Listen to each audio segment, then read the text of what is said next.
ಅರವಿಂದ್ ರಾವ್ ಆಮ್ಟೆ. ನಾನು ಪೂರ್ವಣ್ಕರ project ವರ್ಕಲ್ಲಿ project engineer ಆಗಿ ಕೆಲಸ ಮಾಡ್ತಾಯಿದ್ದೀನಿ, ಎಲೆಕ್ಟ್ರಿಕಲ್ ಡಿಪಾರ್ಟ್ಮೆಂಟು. ನಾನು 9 ಇಯರ್ಸ್ ಅಂತ ಪೂರ್ವಣ್ಕರದಲ್ಲಿ ವರ್ಕ್ ಮಾಡ್ತಾಯಿದ್ದೀನಿ. ಸೊ ನಾನು ಇಲ್ಲೇ ಈ ನಿಮ್ಮದು ಸಪ್ತಗಿರಿ ಇಂಜಿನಿಯರಿಂಗ್ ಕಾಲೇಜ್ ಹತ್ರ ಬೋನ್ಮಿಲ್ ಏರಿಯಾದಲ್ಲಿ ನಾನೀಗ 13 ವರ್ಷದಿಂದ ಇಲ್ಲೇ ವಾಸ ಮಾಡ್ತಾಯಿದ್ದೀನಿ. ಸೊ ಇಲ್ಲೇ ನನಗೆ ಆ್ಯಕ್ಚುಲಿ ಒಂದು ಮನೆ ಬೇಕಾಗಿತ್ತು.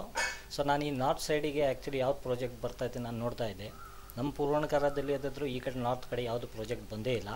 ಸೊ ಅದಕ್ಕೆ ಒಳ್ಳೆಯದು ಯಾವುದಾದ್ರೂ ಒಂದು ಬಿಲ್ಡರ್ಸ್ ನೋಡಿಕೊಂಡು ನಾನು ಮಾಡ್ತಾಯಿದ್ದೆ.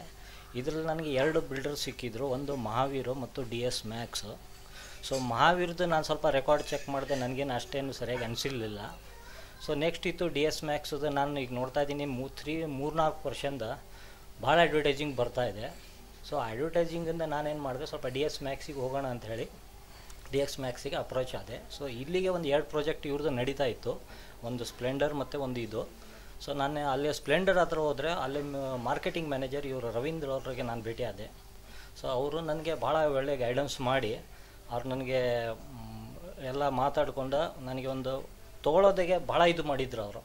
ಅದರಿಂದ ನಾನು ಭಾಳ ಅಟ್ರ್ಯಾಕ್ಟ್ ಆಗಿ ಏನು ಮಾಡಿದೆ, ಫ್ಲ್ಯಾಟ್ ಬುಕ್ ಮಾಡಿದ ನಂತರ ನಾನು ಒಂದು ಸ್ವಲ್ಪ ಸ್ಪ್ಲೆಂಡರು ಮತ್ತು ನಿಮ್ಮದು ಇದು ಏನು ಸ್ಟಾರ್ ವುಡ್ ನಡೀತಾ ಇತ್ತು. ಸೊ ಅಲ್ಲೇ ಹೋಗಿ ನೋಡಿದೆ, ಕ್ವಾಲಿಟಿ ಸ್ವಲ್ಪ ಒಳ್ಳೆ ಕಾಣ್ತು ನನಗೆ. ಸೊ ನಾನು ಅಲ್ಲೇ ಕಂಟಿನ್ಯೂ ಮಾಡ್ಕೊತ ಹೋದೆ. ಈಗ ನೋಡ್ತಾ ಇದ್ದೀನಿ DS ಮ್ಯಾಕ್ಸದು ಸ್ವಲ್ಪ ಡೇ ಟು ಡೇ ನಿಮ್ಮದು ಸ್ವಲ್ಪ ಪ್ರಾಜೆಕ್ಟ್ ಜಾಸ್ತಿ ಆಗ್ತಾಯಿದೆ, ಮತ್ತು ಟೈಮ್ ಟು ಟೈಮ್ ನೀವೇನು ಡೆಲಿವರಿ ಕೊಡ್ತಾಯಿದ್ದೀರ ಅಂತ ನಾನು ಕೇಳಿಸ್ತಾ ಇದ್ದೀನಿ. ಸೊ ನಾನು ಮಾರ್ಕೆಟಲ್ಲಿ ಎಲ್ಲ ವಿಚಾರಿಸ್ಕೊಂಡೆ.